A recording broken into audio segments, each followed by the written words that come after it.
Without much further ado, it's my pleasure to invite our speaker today, who is Professor Ellen Dunham-Jones.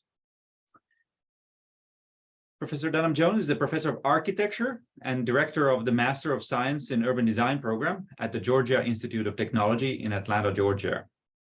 An authority on sustainable urban redevelopment, she maintains a unique database of over 2,200 suburban retrofits.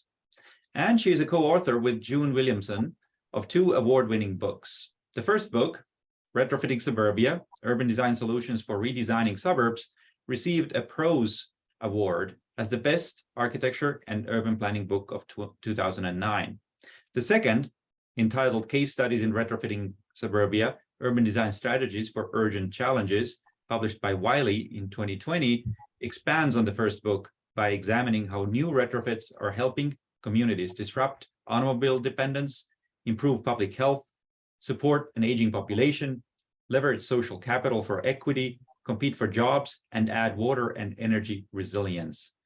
She also hosts the Redesigning Cities podcast series and was recognized in 2017 by Planetizen as one of the 100 most influential urbanists. Professor Dunham-Jones holds a diploma in architecture and planning and a Master of Architecture from Princeton University. She has served on several national boards and committees, lectured widely, and conducted community workshops around the US. She's the former chair of the board of the Congress for New Urbanism. Before joining Georgia Tech, she also held faculty appointments at the University of Virginia, as well as our very own MIT, where she was an assistant and then an associate professor of architecture from 1993 to 2000. Please join me in welcoming Professor Ellen Dunham-Jones. Thank you, Andres. I am going to share my screen.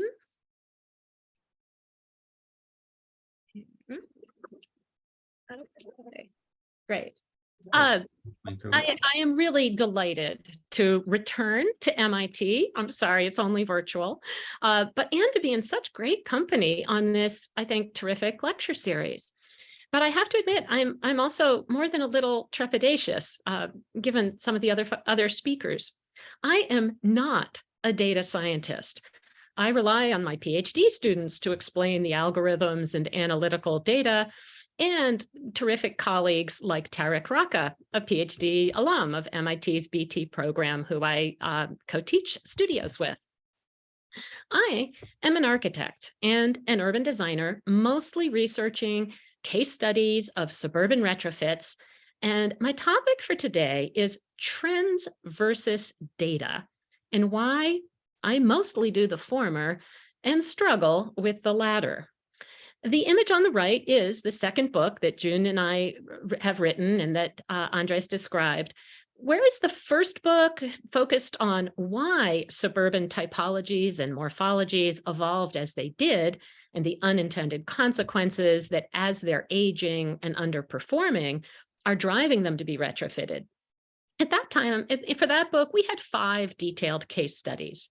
The new book has 32 case studies because we found that our audience really craved the case studies, and because in the 10 years between the books, the number of retrofits exploded and they became much more ambitious, tackling the urgent challenges listed here that suburbs were never designed for. It's not advancing. Okay, there we go. In academia, case studies are regarded as low-hanging fruit. They're not deemed original work, just documentation of the work of others. Yet they're highly impactful in the real world of practice and in helping the public imagine and support change. Case studies illustrate trends and strategies that ideally inform modeling and simulations, but they also capture significant unquantifiable data, what Jane Jacobs called unaverage clues, small quantities that reveal the way larger and more average quantities are operating, as in this example of a smallish mall outside of Atlanta. In response to a large increase in the Hispanic population, the owners rethemed it as Plaza Fiesta and chopped up a junior anchor store into 140 10-foot by 10-foot stalls, similar to a Mexican mercado. The Spanish-speaking shops and services provide needed social infrastructure for the community. The owner is getting double the overall rent instead of from a chain store. And most importantly, 140 immigrant entrepreneurs are running small businesses. It's a great replicable strategy, but it also provides an example of an unaverage clue. Whenever the Georgia legislature proposes anti-immigrant bills, which is too often, of course, the protest rallies are held in Plaza Fiesta's parking lot. This tells us far more about its public and social role than walk score, GIS, or even SES data would suggest. June and I classify retrofits according to 3 basic urban design strategies. This one is an example of re-inhabitation with social infrastructure.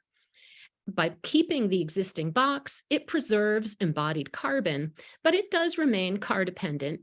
And we see this strategy, re-inhabitation, deployed most frequently in relatively weak markets. Redevelopment with much more walkable, mixed-use urban form addresses many more sustainability challenges, but it's very expensive and it's more common in strong markets. One of the most ambitious examples of this strategy is this project, the Pike District, about 17 miles from DC in suburban Maryland.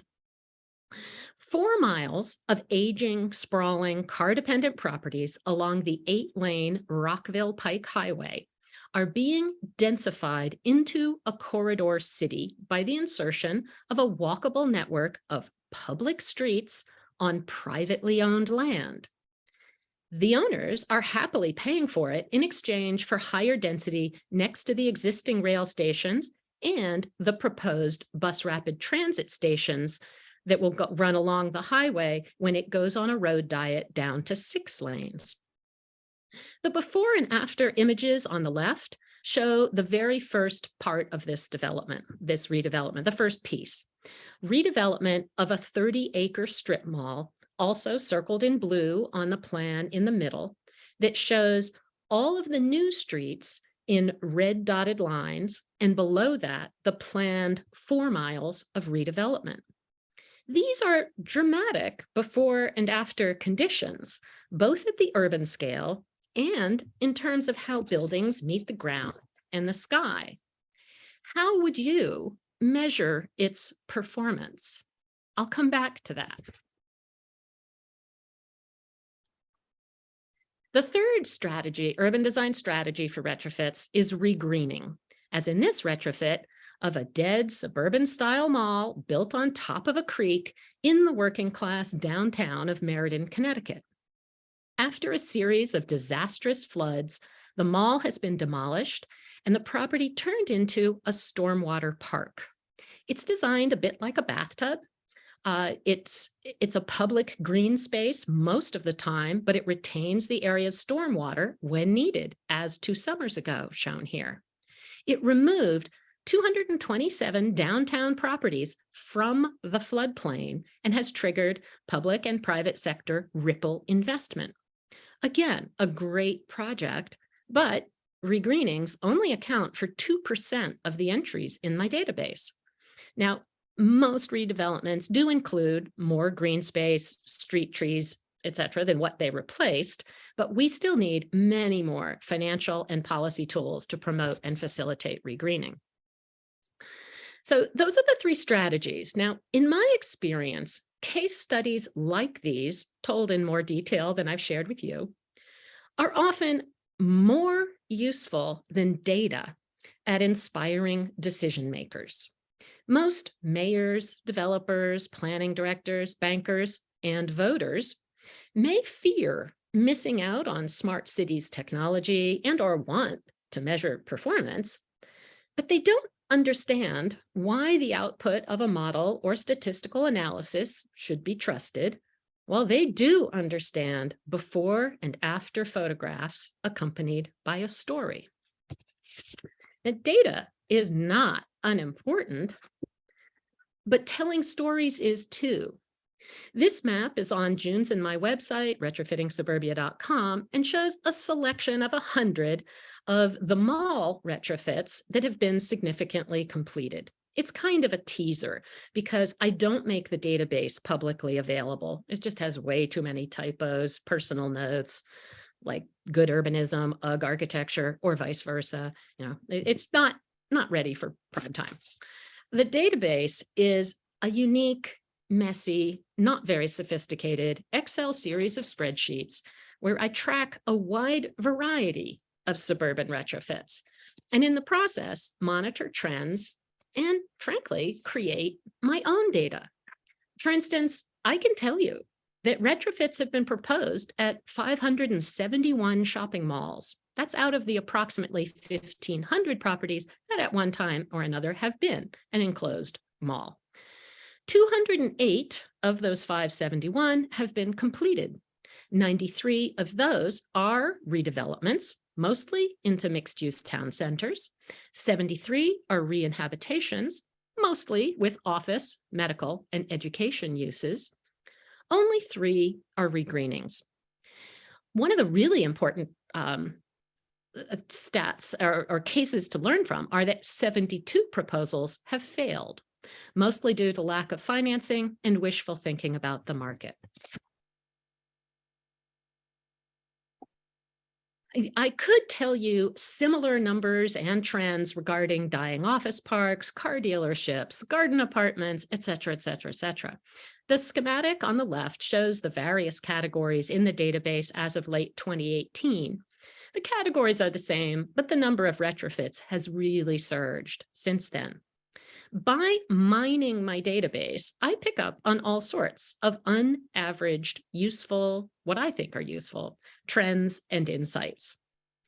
So I've seen a huge surge in the last 2 years of redevelopments and re-inhabitations of dead department stores. Ice hockey rinks are popping up all over, as well as a few esports arenas.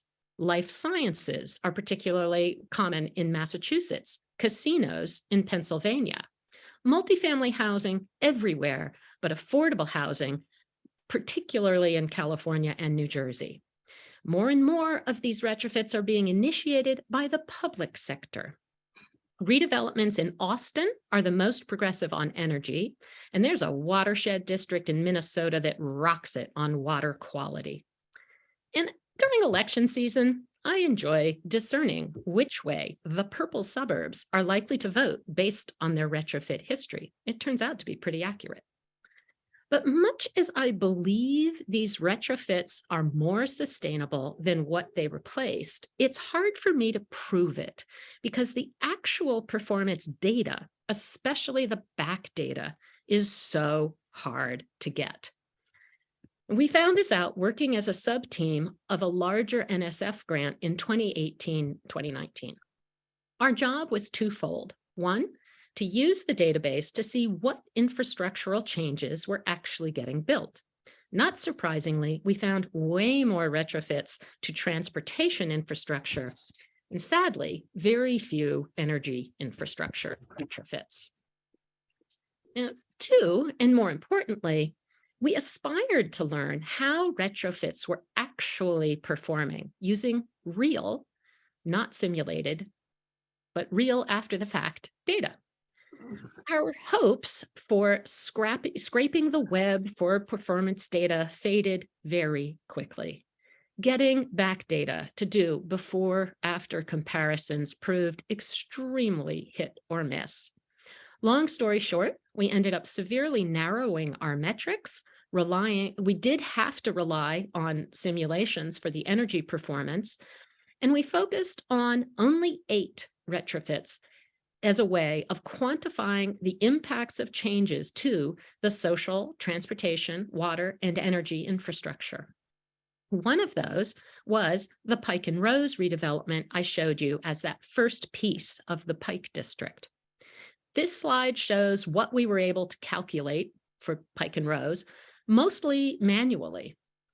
The two small charts on the right compare the 8 different projects and the not unsurprising differences depending on whether they were primarily a re-inhabitation, a redevelopment, or a regreening. Now, I'd like to close with some questions about data and trends for you. Can urban science help with the back data problem? Could platforms like UMI, Urban Footprint, Urban SAM have settings that calibrate for decades past? It'd be really useful. Second question, do any of the urban simulation platforms calculate transportation energy? It's 28% of US energy. It needs to be accounted for in the modeling. My studio class this spring will be making proposals to a suburban Atlanta county for micro-transit-oriented development where existing residents might live car light and new residential and commercial development will be car-free. How should Tarek and I have the students model that? I'd love your suggestions. Lastly, is urban science an aggregation of building science? My perception is that most of the analysis, especially for energy, starts with the individual building and then aggregates multiple buildings for urban scale measures. And this is perhaps where I see the most significant distinction between urban science and urban design. To me, good urban design starts not with the object building, but with the public space framework. It usually connects ecosystems to a hierarchy of street types that connect to different frontage conditions, and then a mix of building types and uses. And this produces an urbanism of high connectivity and generally high quality public spaces. I frankly worry that the DNA of urban science, or at least a lot of the modeling platforms, it may itself share the DNA of sprawl if it is simply relying on or looking at the world and analyzing the world as an aggregation of individual object buildings. Now, admittedly, I am the least urban science savvy person in the Zoom. So I may be naive in making these associations. But I want to ask whether urban science itself might be in need of some retrofitting. Can urban science avoid the oversimplification of sprawl, avoid data collection methods that average out exactly the kind of diversity, localism, and uniqueness of great places?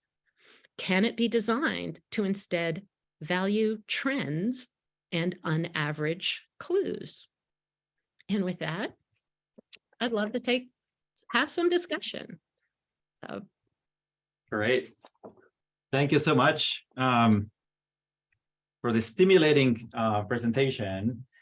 And I'd like to start off with perhaps a timely question in the US in general, but I'm guessing also for the international audience we have online in many other cities beyond the US, which has to do with public policy today in 2022. As I'm sure you've also been tracking the American infrastructure bill passing recently and the Build Back Better project. What are some of your hopes in terms of American public policy and the future of suburbs? As we all know, the past of the suburbs is very much a product of public policy, not an inevitable market force, but very much an outcome of conscious policy decisions, whether in traffic infrastructure, whether in mortgages and housing policy, in segregationist laws, et cetera, et cetera. Where do you see hope in the future, and what would you like to see happen through these new massive bills that are being figured out now as cities are submitting their proposals and figuring what to do with this money? Well, I think it's a great question, and it is one that, yes, I think urbanists are certainly all looking at. And I mean, and internationally, certainly in the US with the bills, I thought also internationally it was terrific that at COP27, we, for the really almost the first time, I think, heard the head of the UN really say we need to stop car-centric planning. The UN, it's been quite a battle behind the scenes with the UN Sustainable Development Goals to even get cities to be included. The UN has for such a long time really seen that its role is to help advance rural areas. And this assumption, the global South, presuming that most people are really living in more urban or more rural conditions, that the cities are fine, let them, muddle along. So on the one hand, I think so internationally, I think I'm very glad to see more attention being posed to urbanization, and urbanization that is not car-centric. I think within the US, it's exciting to me to see that in particular on the transportation, Pete Buttigieg, as former mayor, when he was mayor of South Bend, which is, pretty modest sized city, nonetheless, he as mayor participated in, endorsed, and saw for himself the difference that changing a lot of the regulations in that city did significantly change development patterns. And so that he has in his, he's one of the few, but he gets the significance of, you can't just look at this as a transportation infrastructure problem. You have to connect. You got to get the folks from HUD and the folks from EPA and, everybody kind of coming together, which was really what was happening under Obama with the sustainable communities funding and planning that, had led to a lot of retrofits. I mean, the Pike District project that I showed, much of that planning happened during the Obama administration as a response to the Great Recession. And that was, again, federal funding. So I think there will continue to always be questions and fights over what role should the federal government have in making policy, land use policy, essentially, that has always been considered a local issue. But we're certainly seeing that, especially in relation to affordable housing, the local communities aren't doing accepting their fair share. And so states like California, New Jersey are kind of starting to hammer those municipalities. Now we've got the feds piling on. So I see great opportunity, nothing but good opportunities, but it is sad to still see that some of that transportation funding in the infrastructure bill is still for highways. Indeed, it is. Ari, I'd like to turn it over to you and see what questions we have coming in from the online chat. Wonderful. Thank you so much, Professor Dunham, for this wonderful presentation.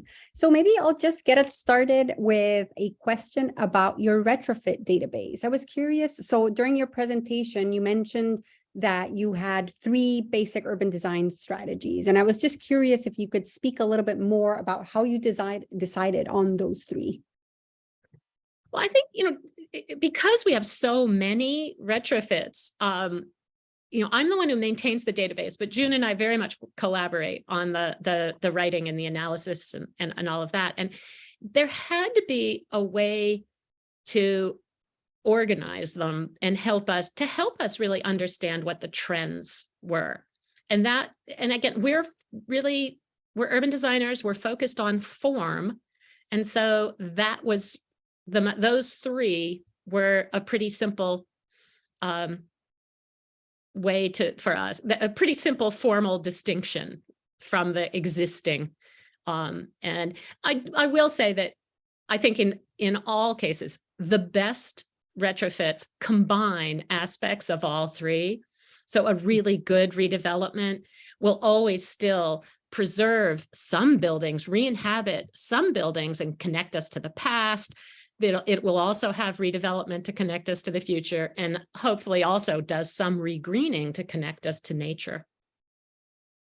Thanks. Maybe building on that, could you talk a little bit more about the retrofit database? So how do you collect it? How do you decide which projects to include? Have you collected this data for the same projects over time? Just, yeah.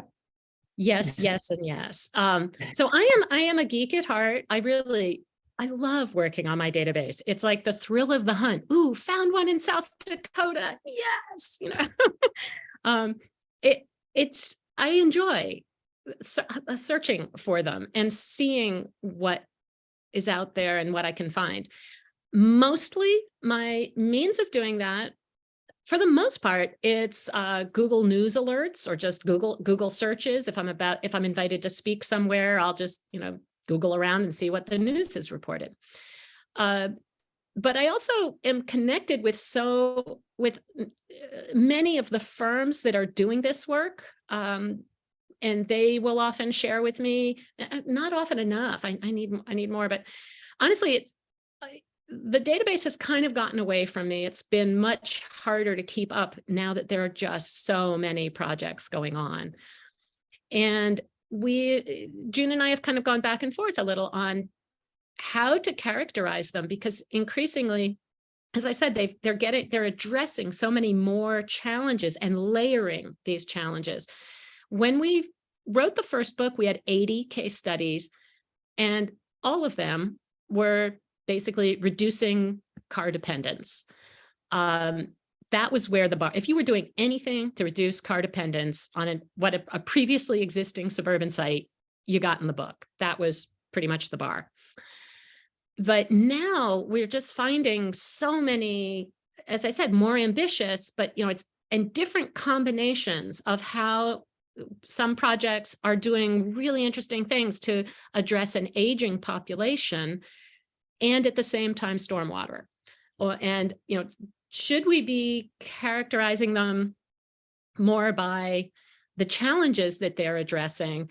But they tend to do multiples, and so in the new book, we kind of have a way that we put little colored bullet points and try to direct folks like, okay, look at these strategies and make it easier to find those things. But so it's not an exact science, and I really, if there's a better way to find more of the regreenings, I would love to find a better way, because regreening is not a real word, and so the Google searches don't work for the regreenings. I need another better mode, perhaps, but I'm hopeful there's more of them out there than I've been able to find. Wonderful, thank you. So building on some of the things you mentioned about these retrofits sort of impacting sustainability dimensions. So there was a question in the chat whether you've also studied how these projects impact economic opportunities, or maybe other things that are harder to measure, like happiness and quality of life, and how you've gone about measuring these things and including them.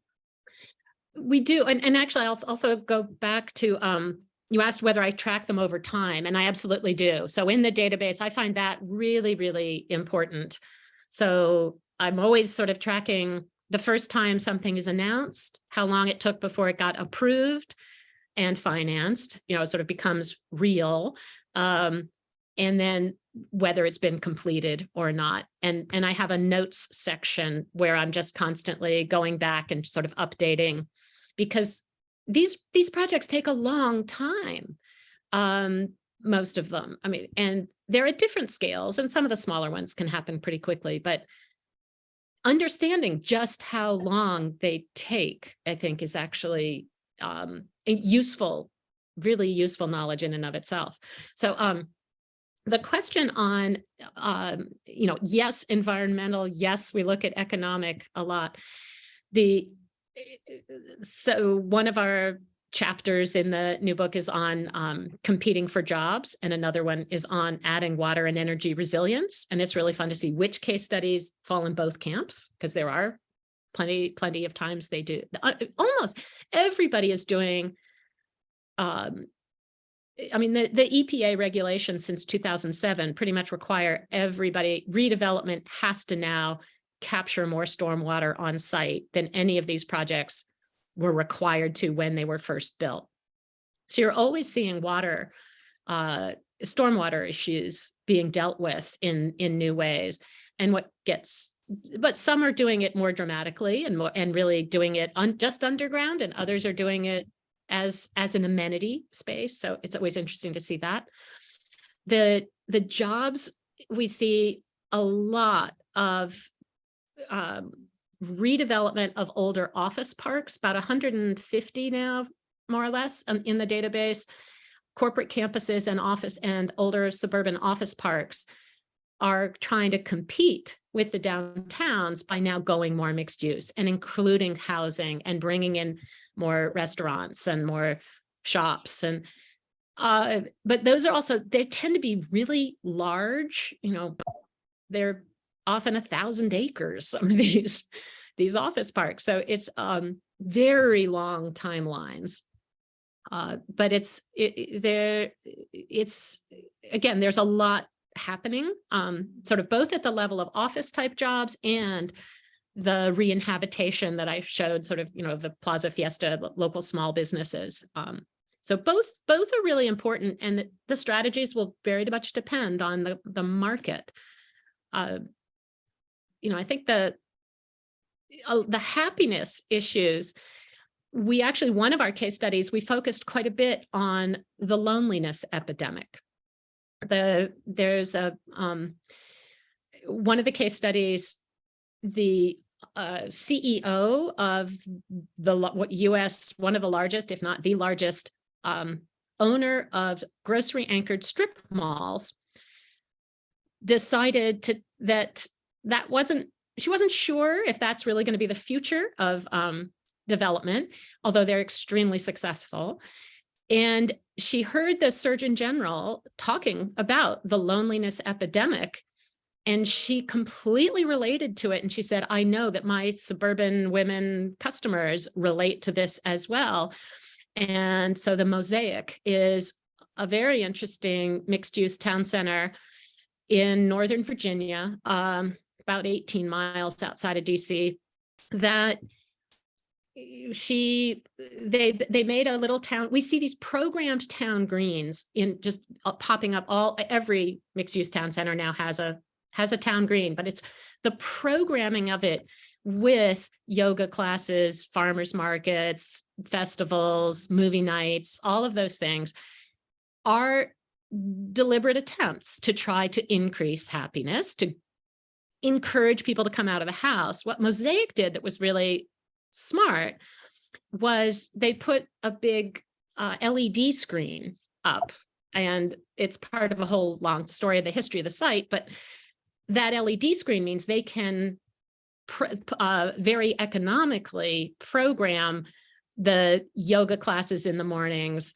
They can put in on every sports team event at local sports teams event at night and really activate that space. So, but can we prove that it's actually making people happier? No, but we can prove that it's very popular. She knows they're getting a lot of people attending. Thank you. So maybe related to all the social isolation and the current pandemic, maybe Catherine had a question related to this. So Catherine, would you like to unmute yourself? Sure. Thanks very much, Ellen. It's good to see you. I think the last time we saw each other was in Atlanta, in fact. So I have a question about whether we've started to think differently about the suburbs because of the pandemic. I mean, yes, there's been all of the sort of retrofits, et cetera, happening, sort of trundling along, not fast enough for some of us. But I think what we certainly saw in the cities was that there was the silver lining of the pandemic was this reappropriation of open space, public realm, parking, et cetera. Do you think that it's had a positive effect in the suburban context? I think by and large, yes, but it's really been interesting. I think in parts of Atlanta, I mean, there were times, at one point, there was one photograph just in the local newspaper that just haunted me. Out in a particularly far suburban area in the reaches of Atlanta, where there are no sidewalks, and it was a preacher on Easter blessing the entire parking lot, because that was where people came for mass. So everyone's just in their cars, and the preacher is giving them the blessing. And so in those parts of Atlanta, it was actually the big box stores where you didn't have to get out of your car, you didn't have to interact with anybody. The car was your additional protective equipment, and the stores all figured out how to do pick up, drop off very easily. But in the areas wherever there were sidewalks, the amount of people we found in Atlanta, very suburban metro Atlanta, visits to parks increased over 50%, in a very short period of time. I began just in my own neighborhood, at the end of the day, after a day of Zooming, I'm out on my bike. I need some fresh air. And I started counting how many people I was passing that were also walking the dog, biking, whatever, and right at rush hour. And there would be no cars, but just way more people, usually about 3 times as many people walking or biking as in cars. And that was not true before the pandemic. I live close into downtown. I'm in the city, but I'm in Atlanta, what's called Atlanta's first suburb. We were a trolley car suburb, about a mile and a half from downtown. But I think the effects were very mixed, but in general, I think what we've seen is just a surge of retrofit proposals, because they're seen as sort of a gentler density. The folks who have decided, I think the pandemic didn't really force a lot of people out of cities. It was often people who had been considering moving out anyway. Maybe they're just finally starting to have kids or whatever. But still, these were people who liked an urban lifestyle. And so if they're moving to the suburbs because they need to have more space, which the pandemic definitely pushed them to, those who had the means were certainly absolutely picking close-in suburbs that would allow that a more walkable area. Those with lesser means were absolutely pushing. There's still plenty of sprawl out there, and we're still certainly seeing plenty of sprawl being built. So it's a very mixed. It's still very mixed. But thank you. Great to see you. I loved your talk. Well, thank you. That's very kind. Well, this could be a much longer conversation, but I should let other people get a word in. So maybe I'll follow up with a couple of questions around private vehicles. So we know that, of course, in suburban places, people are heavily reliant on private vehicles. And so there were a couple of questions of whether you've seen that these retrofits have actually reduced car dependency in terms of actually like lower car ownership rates or less vehicle miles driven. And there was also some mentioning of whether you've also seen maybe different plans, the type of the plan changing to sort of adjust to a non-car dependent model. So on the first question, I think what we have not seen in most places is really that strong of a drop in car ownership, but we've certainly seen vehicle miles traveled significantly reduced. So Belmar is the second dead mall to suburban downtown, opened in the early 2000s. So it's been around a while now, and that there was a study done that found that it captured, triple density on the site, did not need to widen any streets around it because the mix of uses meant it actually captured 40% of trips, which is that's a high. 40% of trips that would have been by car were now just in the neighborhood walk trips. That's a pretty high one, but also, so there are examples of some of these office parks that are getting housing and other uses brought in, what they find is it seems counterintuitive, but as you densify an office park with a mix of uses, you dampen that peak load, the peak load of everybody's leaving work at 5 o'clock. Now folks have a reason to stick around and go to the gym, go to a bar, do their errands. And so you see a real dampening of at least the traffic volume that is going on. And you do start to see some of those folks are living and working in the same place. It's never everybody, but we do see some of that. And I think it's also really interesting that I'm actually tomorrow going out to Phoenix, and I'll meet up with June Williamson, and she and I are going to go visit cul-de-sac, which is the somewhat ironic name for the first car-free designed neighborhood in the US. Deliberately, completely, a new contemporary. It's just about finished in Tempe.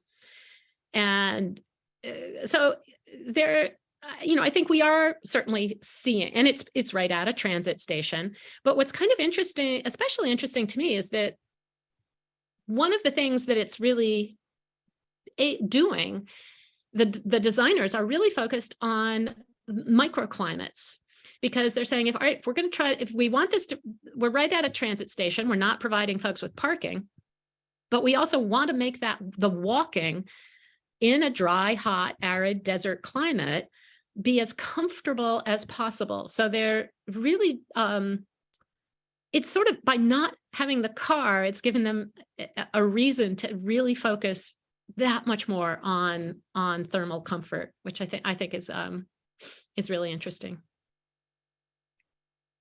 Ellen, just to build on this conversation for a minute, I'd like to also air a question that Catherine put in the chat earlier and build on it, which has to do with what sort of suburb are we talking about?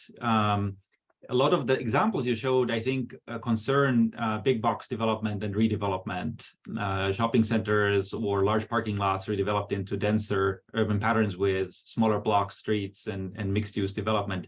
But what about regular housing? What about suburban housing that occupies the vast majority of the sort of suburban landscape that doesn't necessarily have the big boxes? Are you focused on any of that? And then related to that, what are your thoughts on the future of it? Because many of the current statistics are now showing that as the tax base in at least the coastal areas of the West and the East is starting to move back towards the inner city or the sort of inner ring around the inner city, we are sort of inching towards a ticking time bomb of maintaining vast amounts of sprawling infrastructure with almost no tax funds left. And so where do you see that going as we move forward? Oh, there's so much in that question.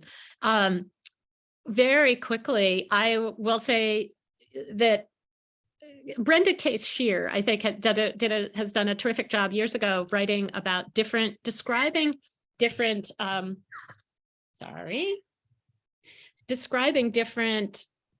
morphologies as static tissue or campus tissues or elastic tissues. And the residential fabric is extremely static. Once it is owned by a lot of different little individual owners, it's rare for it to change. There are examples where when a new transit station opens up outside of Virginia, the big developer, home developer, Pulte Homes, knocked on the doors of 60 nearby residents, offered them double the assessed value. They all said yes, and now that's been densified. That area has been densified. There are cases of HOAs putting themselves up for sale and negotiating collectively with developers when they're in the path of development. But the areas that are not in the path of development and that are simply just aging out, there are are not a lot. We don't see many retrofits certainly happening out there. But my colleagues and I, years ago, the History Channel had a competition on designing the city of the future. And they asked me to lead a team imagining Atlanta in 100 years. And it was a terrific way to, a great question. So we named our proposal LWARPS, which is sprawl backwards, and said, all right, how do we reverse sprawl? And the key was to sort of come up with what we called the eco-acre transfer of development rights, and said that all our railroads would all now become public transit lines, and all of our major corridors, and all of our creeks would now get 1,000-foot buffers. We were in the middle of a drought at that point. Water, so important. So, and then said any homes that are not close enough to the transit and too close to water are allowed to do this eco-acre to transfer their development rights to the higher density corridors. And that was sort of our vision. But I'm ever hopeful that transfer of development rights is a tool that will become more useful. It's still not used very often. But there are some really good examples where I think it has been used. And I think that is absolutely, we are getting to that point. I mean, there was a community in Chicago, outside a suburb of Chicago, about several winters ago, that was a particularly hard winter. And this is an entire community where 80% of their roads are cul-de-sacs. And the city said, look, to fix all the potholes after this terrible winter, we need to do an assessment, an additional tax. And there was a referendum and the community voted against it. So at that point, city council said, okay, all of you who live on cul-de-sacs, you now have an extra long driveway. So that is no longer considered city property. It's up to you to snowplow it. It's up to you to fix the potholes. We are only providing emergency services, only doing policing on the through roads. And that of course caused an uproar. But it's sometimes I think I expect we're going to see more of that, because yes, the maintenance costs of low density infrastructure in suburbia are not sustainable. Thank you. So maybe in the last minutes that we have, we can switch to talk a little bit more about urban science, and to get your thoughts on whether urban science is creating new knowledge that was not known to urban designers, or whether you see it more as a powerful tool to help designers sort of create policy change, or just get your thoughts on how you see those two playing together. That's a great question. I mean, I really, at one level, when I'm teaching, and so I've got my urban design students, and Tarek has his high performance building students, and they're on teams that they're collaborating. Some of the best moments, I feel, have been when once the urban design students have a sort of some rough massing put together, then the HPB students analyze it and then start to look at, how do we begin to modify the size of the building footprints, the blocks, and well, if that block, if it's oriented north-south, will perform better than if it's oriented east-west, and whatever. And that kind of feedback and back and forth between the students is extremely helpful for the urban designers. There's no way that the urban designers would have that information, or would really, frankly, run those models without having the HPB students there helping them do that. At the scale of influencing policy, I mean, I think absolutely having data that can clearly show, I mean, things like today's headline, front page of the Atlanta paper, big headline that Atlanta, once again, #1 in the country for income inequality. Like, it's so sad. But, data that makes headlines like that I think does get the attention of policymakers. Data that kind of is useful for urban designers, or is useful at that individual project scale. I'm not so sure. I think sometimes just it should be influencing the decision makers, but I often see it sort of not. Politicians want the good headlines. So I don't know. Well, I'd like to hear from others, because you guys know more on the urban science side than I do. Actually, that's a perfect segue so Joe had a comment on modeling and urban science. Joe, do you want to unmute yourself? Okay, sure. Hi, Ellen. Yeah, thanks for your rich examples and a discussion about what's needed and what can be done. On urban science, I don't have any particular argument about how it has all the answers. I guess, and certainly it's been much more relevant in looking at the many dimensions of a particular site plan rather than trying to model the entire metro area or even a suburb. But I think one sort of note for optimism is that the urban models are getting better over time, but it's slow. They focused on modeling the built environment and transportation, geography, because that doesn't move around and change, and it isn't fickle the way people are. And there's much worse data on urban activity patterns. So you think of the models, it was back in the 60s and 70s, they focused only on commuting patterns and then tried to capture the infrastructure and model what's going on. And then the transportation industry put a lot of money into collecting data about traffic congestion that was car-oriented and fixed route transit only. And those are basically the funding for the models that are still in play. So now when you say, well, what causes people to come to one kind of shopping center versus another, that's primarily talking about non-work destinations. The fraction of trips that are non-work destinations has been growing, and we don't have a monocentric city. So the modeling of where people go is much more complicated. And the funding that goes into collecting the data for some travel demand model with the typical traffic congestion dwarfs whatever gets invested in systematically collecting data about urban activity patterns at the person level, preferences, et cetera. So I think there's hope, but it's a very slow process, and the models can't get far ahead of the data.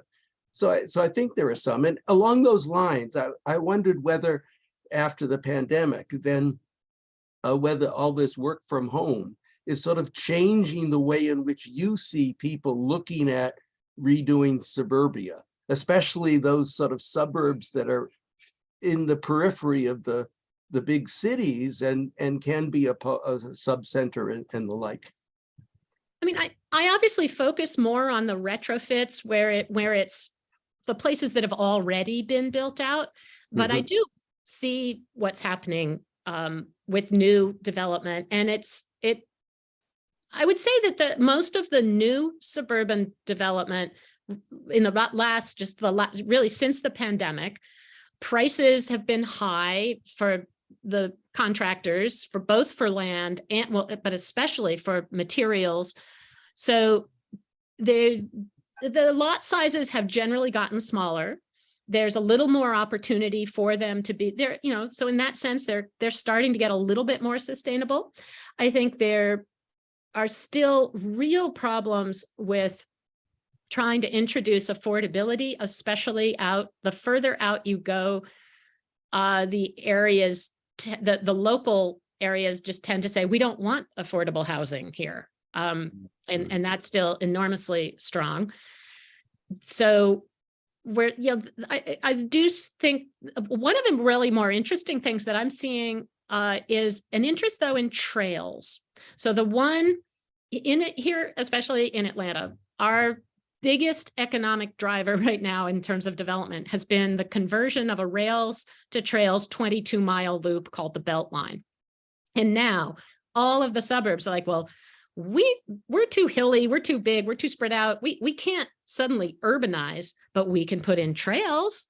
And the trail-oriented development is actually now the savvy communities are making their designing their trailheads to be at the struggling strip mall that they want to see redeveloped.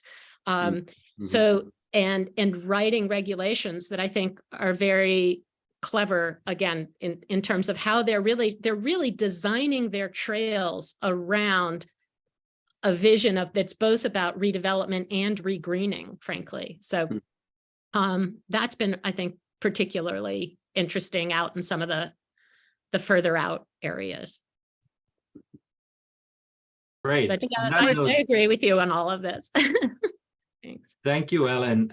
We are out of time, and I want to thank you very much for a stimulating conversation and talk today. So we really appreciate your time.